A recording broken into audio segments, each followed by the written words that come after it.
మెడనొప్పితో మొదలై back pain దాకా వెళ్ళిందా? తలనొప్పి కూడా స్టార్ట్ అయిందా? ఫిట్ గా ఉండేందుకు జిమ్ కు వెళ్ళినా షోల్డర్ పెయిన్స్ పోవట్లేదా? సిజేరియన్ తర్వాత బ్యాక్ పెయిన్ స్టార్ట్ అయిందా? అయితే ఈ వీడియో మీకోసమే. చిన్న చిన్న నిర్లక్ష్యాలే neck pain, back pain, shoulder pain వంటి వాటికి కారణం కావచ్చు. అన్ని రకాల పెయిన్స్ కి సొల్యూషన్ అందిస్తోంది spine pro physiotherapy. Gachibowli, Kondapur, కాజాగూడలో స్పైన్ ప్రో అందుబాటులో ఉంది. సివియర్ పెయిన్స్ గురించి ఫిజియోథెరపిస్ట్ డాక్టర్ స్వప్న ఏమంటున్నారో మీరే చూడండి. హాయ్, హలో, నమస్తే. This is Suvarna. Welcome to Suman TV. And right now నేను స్పైన్ ప్రో ఫిజియో క్లినిక్లో డాక్టర్ స్వప్న గారు నాతో పాటు ఉన్నారు. ఫిజియోకి సంబంధించి బోల్డ్ అండ్ విశేషాలు తెలుసుకుందామని మేము మీ క్లినిక్ అయితే వచ్చేసాము. ఇక్కడ ఆల్మోస్ట్ మీకు క్లయింట్ని మీరు చూస్తూ ఉన్నారు. ఈ క్లయింట్ నేమ్ ఏంటి అసలు? ఈ పేషెంట్ పేరు వచ్చేసి సుమంత్ అండి. Software employee. యూజువల్గా చాలా ఇయర్స్ నుంచి ఆ జాబ్లో వర్క్ చేయడం వల్ల ప్రొలాంగ్ సిట్టింగ్ వల్ల, ప్రొలాంగ్ సిట్టింగ్ అంటే చాలాసేపు సిస్టమ్ ముందర కూర్చొని వర్క్ చేయడం వల్ల తనకు సర్వైకల్ వర్టిబ్రాలో ప్రాబ్లం రావడం జరిగింది. సర్వైకల్ అంటే ఏమంటే అది నెక్ అండి. నెక్ రీజియన్లో తనకు ప్రాబ్లం రావడం స్టార్ట్ అయింది. స్టార్టింగ్లో కొద్దిగానే ఉండింది, లైక్ ఎక్కువసేపు వర్క్ చేస్తే పెయిన్ రావడం అలాగా ఉండింది. తర్వాత దాని పెయిన్ ఇంటెన్సిటీ పెరిగిపోయి అది నెక్ నుంచి గ్రాడ్యువల్గా షోల్డర్ నుంచి హ్యాండ్కి రావడం జరిగింది. సో ఇలాగా radiating pain through out the hand రావడం స్టార్ట్ అయిందనమాట. ఆయన ఏం చేశారంటే పెయిన్ వస్తుంది అని చెప్పేసి he has visited so many orthopaedic doctors. ఆ డాక్టర్స్ ఏం చెప్పారు అంటే, నీకు డిస్క్ బల్జ్ ఉంది, ఆపరేషన్ చేయాలి డెఫినెట్గా, అలాగైతేనే క్యూర్ ఉంటుంది అని చెప్పారు. ఈయన అలాగా ఒక 3-4 డాక్టర్స్ దగ్గరికి వెళ్తేను వాళ్ళందరూ కూడా సర్జరీ అనే చెప్పారనమాట. తను ఇంకా డిఫరెంట్ ఫిజియోథెరపిస్ట్ దగ్గరికి వెళ్ళి కూడా ట్రై చేశారు. చాలా ట్రీట్మెంట్స్ తీసుకున్నారు ఫిజియోస్తో, బట్ అవి కూడా ఏవి వర్క్ చేయలేదు. So at last somebody told to him, like ఎవరో నా పాత పేషెంట్స్ రెఫరెన్స్ ద్వారా ఇక్కడికి వస్తే తగ్గిపోతుందని తెలుసుకొని తను ఇక్కడికి రావడం జరిగింది. సో తను వచ్చినప్పుడు ఎలా అంటే చాలా సివియర్ పెయిన్తో ఉన్నాడండి. కనీసం నెక్ కూడా మూవ్ చేయలేని పరిస్థితుల్లో వచ్చాడనమాట. ఈ సిస్టమ్ ముందర ఈవెన్ 10 minutes కూడా కూర్చొని వర్క్ చేయలేనంత స్థితిలో ఉండేవారనమాట. తను వచ్చినప్పుడు నేను తనకు ధైర్యం చెప్పి ప్రాపర్ డయాగ్నోసిస్ చేసి, సో ప్రాబ్లం ఏం లేదు, మనం కరెక్ట్గా ట్రీట్మెంట్ నా దగ్గర ఉన్న ట్రీట్మెంట్స్ చేయించుకుంటే యూ విల్ బి బెటర్ అని చెప్పి నేను చెప్పడం జరిగింది. So then he gained confidence అనమాట. ఫిజియోథెరపీలో వచ్చేసి మనకు చాలా ట్రీట్మెంట్స్ ఉంటాయి. లైక్ బోన్ మాల్ పొజిషనింగ్ అంటే మనకు కైరో వస్తుంది, లైక్ మజిల్కి రిలేటెడ్, లైక్ వీక్నెస్ ఉంటే స్ట్రెంగ్తెన్ చేయడం, లేకపోతే హైపర్ యాక్టివ్గా ఉంటే దాన్ని ఇన్హిబిట్ చేయడము. ఇంకా సో తిన్న కేసుకి వస్తే యాక్చువల్గా తనకు C5, C6 రీజియన్లో నర్వ్ కంప్రెషన్ అనేది ఉండిందనమాట. సో దానివల్ల ఆయనకు రేడియేటింగ్, అందులో ఫేసెడ్ జాయింట్స్ కూడా తనకి ప్రాబ్లం ఉండింది. ఓకే, ఫేసెడ్ జాయింట్ దగ్గర కూడా మేము ట్రీట్మెంట్ ఇవ్వడం జరిగింది. ఓకే, సో అలాగా నర్వ్కి separate treatments plus facet joint కోసం వేరే ట్రీట్మెంట్స్ ప్లస్ మజిల్కి ట్రీట్మెంట్స్, ఫేషియా కూడా టైట్గా ఉండడం వల్ల ఫేషియాకి సంబంధించిన ట్రీట్మెంట్స్. సో అలాగా ఏ స్ట్రక్చర్స్ అయితే we have so many structures, ఒక స్ట్రక్చరే ఇన్వాల్వ్ అయ్యి ఉండదు. ఆల్మోస్ట్ మనకి హ్యాండ్ వరకు వచ్చింది అంటే ఈవెన్ హెడ్కి కూడా వచ్చేది, అబ్బాయికి హెడ్కి కూడా పాకిందనమాట, హెడ్ ఎక్స్ కూడా వచ్చేవి. సో ఆ స్టేజ్ వరకు వచ్చింది అంటే ఆల్మోస్ట్ చాలా స్ట్రక్చర్స్ ఇన్వాల్వ్ అయి ఉంటాయి. సో ఏదో ఒక ట్రీట్మెంట్ ఇస్తే సరిపోదు. సో హోలిస్టిక్ అప్రోచ్ అనేది మనకి చాలా ఇంపార్టెంట్. సో నేను ఏం చేశానంటే అన్ని స్ట్రక్చర్స్కి డైలీ ఒక్కొక్క స్ట్రక్చర్ని టార్గెట్ చేస్తూ, ఒకరోజు కైరో, ఒకరోజు మై ఫేషియల్ రిలీజ్, ఒకరోజు మజిల్, అలాగా చేసుకుంటూ వెళ్ళాను. సో తనకి 10 sessions తర్వాత యాక్చువల్గా ఇనిషియల్ 3-4 సెషన్లోనే తనకు ఇంప్రూవ్మెంట్ అనేది కనిపించింది. బట్ పెయిన్ అనేది రీఅక్కర్ అవ్వకుండా మేము తనకి అడ్వాన్స్డ్ ఆర్థో రీహాబ్ ఎక్సర్సైజెస్ ఇవ్వడం జరిగింది. అది తనకు చాలా హెల్ప్ అయిందండి. సో దాంతో ఇప్పటి వరకు కూడా తనకి ఏ పెయిన్ కంప్లైంట్ చేయలేదు. బట్ వచ్చినప్పుడు మాత్రం చాలా సివియర్గా, అంటే ఇంకా సర్జరీ ఒకటే ఆప్షన్ అనుకుంటూ వచ్చారు. బట్ సర్జరీని అవాయిడ్ చేశాను ఇప్పుడు నా ట్రీట్మెంట్స్తో. పేషెంట్ కూడా చాలా కోఆపరేట్ చేశారండి నాకు. స్టార్టింగ్లో కొంచెం పెయిన్ అనిపించింది, అయినా కూడా తను కోఆపరేట్ చేశాడు. తర్వాత తన డెడికేషన్తో నేను చెప్పిన ఎక్సర్సైజెస్, నేను చెప్పిన ప్రికాషన్స్ తీసుకుంటూ now he is very happy. 100% recovery వచ్చింది ఆ అబ్బాయికి. మీరు ఫస్ట్ నర్వ్ సిస్టమ్ని ప్రతి క్లయింట్లో ఎలా అబ్జర్వ్ చేస్తారు? యాక్చువల్గా మనకి నర్వ్ పెయిన్ అనేది ఎలా ప్రెజెంట్ అవుతుంది అంటే అది టింగ్లింగ్ సెన్సేషన్ ఏదో లేకపోతే నమ్నెస్ రావడం కానీ లేకపోతే వీక్నెస్ ఇన్ ద హ్యాండ్స్. కనీసం వాళ్ళు వీక్నెస్ అంటే ఎలా ఉంటుందంటే కనీసం వాళ్ళు మొబైల్ హోల్డ్ చేయలేకపోతారు, ఒక బాటిల్ ఆఫ్ వాటర్ తీసుకోలేకపోతారు. సో అలా డిఫరెంట్ వేలో చూపిస్తుంది నర్వ్ సింటమ్స్ అనేది. నర్వ్స్కి కూడా సపరేట్గా దానికి ఒక ట్రీట్మెంట్ ఉంటుందండి, నర్వ్ స్లైడర్స్ అనమాట, న్యూరోడైనమిక్స్ అని ఒక టెక్నిక్ ఉంటుంది. So we will be using those techniques for the nerve recovery అనమాట. సో అన్ని న్యాచురల్ వేలోనే మనము తగ్గించడం జరుగుతుంది. ఇక్కడ ఎటువంటి పెయిన్ఫుల్ ప్రొసీజర్ కూడా ఉండదు. ఓకే, లిటరలీ ఈ అబ్బాయి జాబ్ కూడా మానేశారండి. ఓకే, పెయిన్ వల్ల even though he consulted so many physios and ortho doctors, medicines use చేశారు, ఇంజెక్షన్స్ వేయించుకొని, nothing help him. Okay, so తర్వాత వేరే వాళ్ళు చెప్పడం వల్ల ఇక్కడికి రావడం జరిగింది. సో మేము డిఫరెంట్ కైండ్స్ ఆఫ్ ట్రీట్మెంట్స్ ఇవ్వడం వల్ల now he is completely better. And ఇప్పుడు ఇంతకుముందు డిస్కస్ చేశారు మీరు కైరో గురించి, ఈ మధ్యకాలంలో ఎక్కువగా వింటున్నాను. అసలు కైరో అంటే ఏంటి అసలు మీరు ఎక్స్ప్లెయిన్ చేయండి యాజ్ ఎ ఫిజియోగా. కైరో వచ్చేసి అది కూడా one of the treatment in the physio treatments. అది వచ్చేసి మనకి ఎప్పుడైతే బోన్ మాల్ అలైన్మెంట్ ఉంటుందన్నమాట, అంటే స్ట్రైట్గా ఉండాలి. సపోజ్ ఒక వర్టిబ్రా మీద ఇంకొక వర్టిబ్రా ఇలా ఉండాలన్నమాట, స్ట్రైట్గా ఉండాలి మనం నిలబడినప్పుడు. కానీ ఒక్కొక్కసారి ఏమవుతుంది అంటే ఆ బోన్స్ జరిగిపోతూ ఉంటాయన్నమాట. మనం ఒక్కొక్కసారి ఇలా ఉంగిపోయి కూర్చోవడం వల్ల, ఫాల్ట్ పొజిషన్స్లో ఎక్కువసేపు కూర్చోవడం వల్ల మనకి బోన్స్ అనేవి ఒకటి రైట్కి జరగడం కానీ లేకపోతే లెఫ్ట్కి మూవ్ అవ్వడము, అలాగా చేంజెస్ అన్నీ జరిగిపోతూ ఉంటాయి అన్నమాట. దాన్ని మనము కరెక్ట్ చేయడానికి will be using chiropractic techniques అండి. బట్ అదొక్కటి మనకి ట్రీట్మెంట్ కాదు, దాంతో పాటు మనం రీహాబ్, అడ్వాన్స్ ఆర్థో రీహాబ్ చేసుకోవాలి. ప్లస్ ఫేషియా టైట్నెస్ ఉంటే ఫేషియా రిలీజింగ్ చేసుకుంటాము. సో అన్నీ కలిపితేనే మనకి ఇంప్రూవ్మెంట్ వస్తుంది. ఇప్పుడు కైరోప్రాక్టిక్ అనేది కేవలం మనము ఒక బోన్ మాల్ అలైన్మెంట్ని ట్రీట్ చేయడానికి మాత్రమే అది యూజ్ అవుతుంది. అండ్ ఇంకొకటి స్వప్న గారు, బేసిక్గా నేను క్లినిక్ లోపలికి రాగానే ఆల్మోస్ట్ మీ రిసెప్షన్లో కావచ్చు అక్కడ క్లయింట్స్ మాట్లాడుకునేటప్పుడు ఏంటంటే మెయిన్గా ఇక్కడ విజిట్ చేసే వాళ్ళు సాఫ్ట్వేర్ వాళ్ళు ఎక్కువ వస్తున్నారని విన్నాం. అసలు అంటే నార్మల్గానే ఇప్పుడు ఆల్మోస్ట్ ఈ పేషెంట్ కూడా ఎక్కువసేపు కొన్ని గంటల చోట ఒక్కటే అలా కూర్చోవడం వల్లే నర్వ్ సిస్టమ్ అనేది ఇబ్బంది అయింది. మెయిన్గా మీరు క్లయింట్స్లో గుర్తిస్తున్న మేజర్ ప్రాబ్లం ఏంటి అసలు? యాక్చువల్లీ ఈ మధ్యకాలంలో మనం చూస్తున్నది ఏంటంటే ఐటీ పీపుల్ వాళ్ళు చెప్పే మేజర్ కంప్లైంట్స్ ఏంటంటే neck pain and back pain అండి. ఎందుకంటే they have to SIT for prolong time in front of the systems, right? వాళ్ళు ఒకే పొజిషన్లో అలా కూర్చోవడం వల్ల వాళ్ళు చాలా లోడ్ పెడుతున్నారు స్పైన్ మీద. మనకి ఎప్పుడు చూడు స్పైన్ని ఫ్లెక్సిబుల్గా ఉంచాలి, అలాంటిది వాళ్ళు ఫార్వర్డ్ పోస్చర్లోనే ఎక్కువసేపు పెట్టడం వల్ల మనకి స్పైన్ కూడా అదే పొజిషన్లో అకామిడేట్ అయిపోతుంది. సో అలాంటప్పుడు మనకి ఇప్పుడు ఎక్కువసేపు ఇలా కూర్చొని వర్క్ చేయడం వల్ల ఫ్రంట్ మజిల్స్ టైట్ అయిపోవడం, లేకపోతే బ్యాక్ మజిల్స్ ఓవర్ స్ట్రెచ్ అయిపోవడం అలా అలాంటప్పుడు అలా జరిగిపోవడం వల్ల మనకి మజిల్ ఇంబ్యాలెన్స్ అనేది ఏర్పడుతుంది అనమాట. మజిల్ బ్యాలెన్స్ అనేది డిస్టర్బ్ అవ్వడం వల్ల తర్వాత అది స్లోగా మనకి బోన్ వరకు వెళ్తుంది, బోన్ లెవెల్ వరకు వెళ్ళిపోయి అక్కడ బోన్ మాల్ అలైన్మెంట్ అనేది ఏర్పడుతుంది. దాని తర్వాత అక్కడ ఫేసెడ్ జాయింట్స్, కెనాల్ అవన్నీ స్పేస్ లేకపోవడం వల్ల నర్వ్స్ కంప్రెస్ అవ్వడం జరిగిపోతుంది. సో ఇవన్నీ క్రానిక్ అండి, అంటే 1 డేలోనూ 2 డేస్లోనూ జరిగేవి కావి చేంజెస్ అని. ఇవన్నీ చేంజెస్ జరగడానికి మనకి సర్టెన్ పీరియడ్ అనేది పడుతుంది. 2 years పట్టొచ్చు పెయిన్ కనిపించడానికి, లేకపోతే 5 years. కొంతమంది పేషెంట్స్ వస్తారు 10 years నుంచి బ్యాక్ పెయిన్తో సఫర్ అవుతూ ఉన్న వాళ్ళు కూడా వస్తూ ఉంటారు అనమాట. సో మెయిన్గా చెప్పేది ఏంటంటే సాఫ్ట్వేర్ వాళ్ళకి ఎందుకు ఎక్కువగా వస్తుంది అంటే ఫిజికల్ యాక్టివిటీ తగ్గిపోవడం వల్ల. ఇప్పుడు ఎక్కువసేపు కూర్చోవడం అంటే ఇట్స్ సెడెంటరీ లైఫ్ కిందకే వస్తుంది. అండ్ వాళ్ళు కూడా వాళ్ళ బాడీకి టైం ఇవ్వట్లేదు. ఎస్ అలా ఉంది లైఫ్ స్టైల్. ఇప్పుడు మార్నింగ్ నుంచి ఈవినింగ్ వరకు వాళ్ళు అదే వర్క్ లో ఉన్నారు. At the same time pressures ఉన్నాయి, స్ట్రెస్ వస్తుంది, వాళ్ళు ఫుడ్ ఏ టైంకి ఎలా తింటారో కూడా తెలియదు. అవి కూడా కొంచెం ఇంపాక్ట్ అనేది ఎవ్రీథింగ్ లైఫ్ స్టైల్ మ్యాటర్స్. ఇక్కడ స్ట్రెస్ కూడా ఉంటుంది కదా, దాంతో పాటు స్ట్రెస్. ఇక్కడ మన దగ్గర ఏంటంటే మన స్పైన్ ప్రో క్లినిక్ లో మన దగ్గర స్ట్రెస్ మేనేజ్మెంట్ కూడా ఉంది.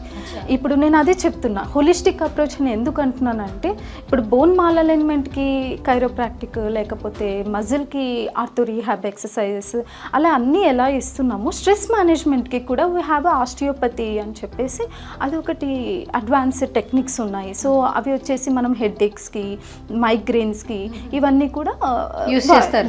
ఇవన్నీతో కూడా మనం తగ్గించగలం. అయితే సైనస్ కూడా ఉందా? ఎందుకంటే మైగ్రేన్, హెడేక్ తగ్గిస్తే కంపల్సరీ ఈ మధ్య కాలంలో సైనస్ కూడా నేను చూస్తూ ప్రతి ఒక్కరిలో ఒక 90 people కి సైనస్ కూడా వస్తూ ఉంది. ట్రీట్మెంట్ కూడా ఇవ్వడం జరుగుతుంది. ఈ ఆస్టియోపతి టెక్నిక్స్ యూస్ చేసి we will be treating. Okay, so నేను అదే చెప్తున్నా, అన్ని ట్రీట్మెంట్స్ జరగాలన్నమాట. ఇప్పుడు మేము అదేంటి ఓన్లీ ఎక్సర్సైజెస్ ఇస్తాము, ఓన్లీ మాన్యువల్ థెరపీతో తగ్గిస్తామంటే తగ్గదు. కొంతమందికి ఇవన్నీ చేసినా కూడా మనకి రిజల్ట్ ఉండదు. ఒక్కొక్కసారి మనము స్ట్రెస్ మేనేజ్మెంట్ చేస్తే స్ట్రెస్ తగ్గడం వల్ల ఆటోమేటిక్గా నెక్ పెయిన్, బ్యాక్ పెయిన్ అనేది కూడా తగ్గడం జరుగుతూ ఉంటుంది. కొంతమంది పేషెంట్స్లో అలా కూడా చూశాను నేను. ఓకే, నేను ఈవెన్ వాళ్ళకి నెక్ పెయిన్ అంటే నెక్ పెయిన్ ట్రీట్మెంట్ ఇవ్వను, బ్యాక్ పెయిన్ అంటే బ్యాక్ పెయిన్ ట్రీట్మెంట్ కూడా ఇవ్వను. ఫస్ట్ అడుగుతాను వాళ్ళని, స్లీప్ ప్రాపర్గా నిద్రపోతున్నారా? లేదు మేడం, స్ట్రెస్ ఎక్కువ ఉంది అంటే directly I'll be giving them stress management. So ఇవ్వగానే ఆటోమేటిక్గా మనకి స్ట్రెస్ రిలీఫ్ అయిపోయి మనకి పెయిన్స్ అనేవి కూడా తగ్గుతూ ఉంటాయి. అంటే మెయిన్గా ఫిజియోకి వచ్చిన ప్రతి ఒక్కరికి మెయిన్గా కనపడుతుంది స్ట్రెస్. స్ట్రెస్ వల్ల కూడా ఫిజియోలో చాలా సమస్యలు అయితే వస్తున్నాయి. కొంచెం మనం మన రెగ్యులర్ లైఫ్లో కొంత స్ట్రెస్ అనేది బ్యాలెన్స్ చేసుకుంటే కొన్ని సమస్యలు అయితే రాకుండా ఉంటాయి. అంతే కదా? ఓకే. అండ్ ఇంకొకటి ఏంటంటే, మీరు రెగ్యులర్గా క్లయింట్స్తో మాట్లాడుతూ ఉన్నారు కదా, ఫిజియోకి సంబంధించి అసలు సమస్యలు రాకూడదు అంటే ఫస్ట్ ఆఫ్ ఆల్ మెయిన్ చేయాల్సింది ఏంటి? లైఫ్ స్టైల్ మోడిఫికేషన్స్ ఖచ్చితంగా కంపల్సరీ అనుకోండి. ఇప్పుడు ఎక్కువగా రెగ్యులర్గా యోగా యాక్టివ్. అవును, జిమ్ కంటే యోగా ఎక్కువ ప్రిఫర్ చేస్తున్నారు, మీరేం చెప్తారు అసలు? యాక్చువల్లీ స్ట్రెంథనింగ్ కోసం అయితే మనం జిమ్కి వెళ్ళొచ్చండి. Okay, that is not bad. కాకపోతే మన బాడీ ఏ టైప్ అనేది మనం ఫస్ట్ తెలుసుకోవాలి. ఇప్పుడు కొంతమంది బాడీ చూసారా చాలా ఫ్లెక్సిబుల్గా ఉంటుంది, వాళ్ళకి yoga I don't suggest. Even మాకు యోగా ట్రైనర్స్ కూడా వస్తారు, ఎవరైతే వేరే వాళ్ళకి యోగా నేర్పిస్తూ ఉంటారో ఆ యోగా ట్రైనర్స్ కూడా బ్యాక్ పెయిన్, నెక్ పెయిన్తో వస్తూ ఉంటారు. యోగా చేసినంత మాత్రాన మన దగ్గర ఉన్న ప్రాబ్లమ్స్ అన్నీ క్యూర్ అవ్వదు. అది మెడికల్గా మనము we have to diagnose the problem ఎక్కడ ఉంది. ఆల్రెడీ అండర్లయింగ్ ప్రాబ్లం పెట్టుకొని మనం యోగాకి డైరెక్ట్గా వెళ్తాము అంటే అది క్యూర్ అవ్వదు. ఓకే, ఆల్రెడీ ప్రాబ్లమ్ని మనం అండర్లయింగ్ ప్రాబ్లమ్ని రెక్టిఫై చేసుకొని లైక్ యోగానా లేకపోతే జిమ్ అనేది నేను సజెస్ట్ చేస్తాను. ఇప్పుడు ఎవరికైతే వీక్నెస్ ఉందో then I will be suggesting gym. ఎవరికైతే ఫ్లెక్సిబిలిటీ ఎక్కువగా ఉందో వాళ్ళకి జిమ్ అవుతుంది. ఆల్రెడీ టైట్నెస్ ఎక్కువ ఉంది, కొంతమంది బాడీ చాలా టైట్గా ఉంటుంది, వాళ్ళకి ఆల్రెడీ స్టిఫ్నెస్ ఎక్కువగా ఉంటుంది వాళ్ళ బాడీకి, వాళ్ళకి నేను I will be suggesting swimming లేకపోతే యోగా. అలాగా డిఫరెంట్ బాడీ టైప్స్ అండి. మనం we should understand our body types. నాకు ఏది సూట్ అవుతుంది దానికి తగ్గట్టుగా I will be suggesting to the patients. So Swapna garu, first of all క్లయింట్తో అయితే మాట్లాడే ప్రయత్నం చేద్దాం. అంటే తను ఏ ప్రాబ్లంతో వచ్చారో మా ఆడియన్స్ కూడా చాలా క్లియర్గా చెప్పారు కాబట్టి ఒకసారి సుమంత్తో మాట్లాడే ప్రయత్నం చేద్దాం. ఓకేనా? సో ఎస్, సుమంత్ గారు ఉన్నారు క్లయింట్, ఆయనతో ఒకసారి మాట్లాడే ప్రయత్నం చేద్దాం. హాయ్ సుమంత్ గారు. Hi, hello. Yeah, how you? Doing good. Do you know Telugu? Little bit, but not that much. Where are you from? I'm from Odisha. So how is the experience after the treatment? Experience was good. I'm really fit right now. No more pains like what I used to have. So yeah, it is going good. Okay. Yes. Say something about Dr. Swapna garu. Well, she is different than any other doctor that I have met. I went to orthopedics, I went to neurologist, I went to other physiotherapists also. Their approach and her approach was pretty much different, and that I can see in my body right now.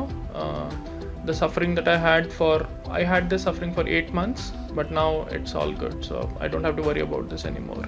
Okay. So the exercises and the therapy that she mentioned, it works without any additional cost. So it's a one-time thing that happened. Only one-time thing? Yes. Oh. So I came here, she understood the problem, she was able to fix it within 10 days, where other doctors were not able to do it for 9 months. So it was that sort of comparison. So yeah, it was really good. Okay. I can go to gym, I can do yoga, I'm very flexible now, I can sleep well with or without pillow. So a lot of things. Without, yes, okay. yes. Not many people can sleep without pillow. I can sleep straight, sideways, any way I want. Okay. So it's really good. I can work long hours also, so it's not affecting my work also. So it's thank you so much Sumanth ji.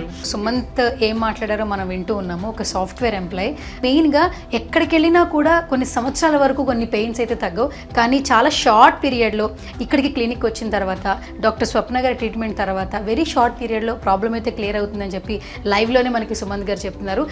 Sumanth not only Telugu, అంటే తనకి తెలుగు కూడా తెలియదు, but వేరే place నుంచి వచ్చినా కూడా హైదరాబాద్లో ఇక్కడ గచ్చిబౌలిలో ఇంత మంచి ట్రీట్మెంట్ ఇస్తున్నారంటే నార్మల్ విషయం కాదండి. సో మీకు కూడా ఫిజియో సంబంధించి ఏమైనా సమస్యలు ఉంటే స్క్రీన్ మీద కనిపిస్తున్న నెంబర్స్కి ఒకసారి కాల్ చేయండి, ఒకసారి క్లినిక్ విజిట్ చేయండి, ఒకసారి డాక్టర్ గారితో మాట్లాడండి. మీ ప్రాబ్లం ఏదైనా కూడా వెరీ షార్ట్ పీరియడ్లో అయితే తను మంచి సొల్యూషన్ అయితే ఇవ్వడం జరుగుతుంది. సో ఇంకా కొన్ని డౌట్స్ ఉన్నాయి, స్వప్న గారితో మాట్లాడే ప్రయత్నం చేద్దాం. స్వప్న గారు, సో మొత్తానికి లైవ్లో అంటే పేషెంట్ ఎలాంటి ప్రాబ్లంతో వచ్చారు, తర్వాత ఎలా రికవరీ అయిందో మాకు కూడా చాలా క్లియర్గా ఎక్స్ప్లెయిన్ చేశారు. అండ్ ఇంకొక మెయిన్ క్వశ్చన్ ఒకటి ఉంది, అంటే మీ దగ్గరికి చాలామంది పేషెంట్స్ వస్తూ ఉంటారు కదా, నెక్ పెయిన్స్ అనేది అందరిలో ఉంటుంది, బట్ ట్రీట్మెంట్ అనేది అందరికి ఒకేలా ఉంటుందా, డిఫరెంట్ ఏమైనా ఉంటుందా?